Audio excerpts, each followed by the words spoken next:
जिधर मौला उधर आसफुत Daula vermeyince mabut ne yapsın Sultan Mahmud. İnsan nasibinden fazlasına elde edemez. जिधर मौला उधर आसफुत दौला।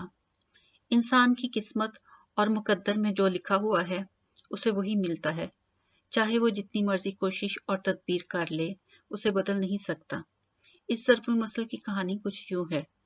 एक दफा का जिक्र है, नवाब आसफुद्दौला के पास एक फकीर आया और अर्ज करने लगा, हुजूर, आपकी सखावत के चर्चे हर सू फैले हैं। मैं आपकी खिदमत में इसी उम्मीद से हाजिर हुआ हूँ कि मैं एक गरीब आदमी हूँ और एक एक दाने के लिए मुहताज हूँ। कभी भी पेट भर के खाना खाना मुझे नसीब नहीं हुआ। अगर नजर अनायत फरमाएंगे तो इस गरीब के दिन भी फिर जाएंगे। फकीर की ये बात सुनकर नवाब आसफुद्दौला ने फरमाया, मौला तो है यगाना और यकता, और इसके फजलो करम का सवाल ही पैदा नहीं होता। जो तुम्हारे मुकद्दर में है वो तुम्हें जरूर मिलेगा। फिर नवाब आसफुद्दौला ने अपने वजीर से कहा, इसके सामने 1 रुपयों से और दूसरी पैसों से भरी हुई 2 थैलियां रख दो। इनमें से एक थैली इसकी होगी। वजीर ने नवाब के हुक्म के मुताबिक 2 थैलियां फकीर के सामने लाकर रख दी। फकीर से कहा गया, इनमें से जो थैली चाहो ले लो, वो तुम्हारी हो जाएगी।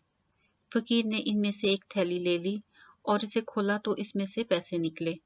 ये देखकर नवाब ने कहा, जो तुम्हारे नसीब में था वो तुम्हें मिल गया। अब मैं क्या कर सकता हूँ?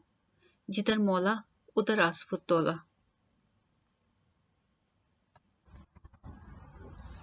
कुर्की बिठाना, कुर्की भेजना, हाजिज कोयमक, हज जितमिक।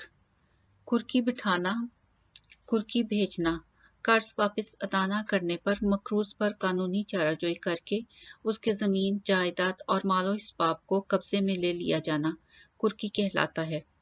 इसी तरह से कर्ज की वसूली के तरीके को कुर्की बिठाना या कुर्की भेजना कहते हैं।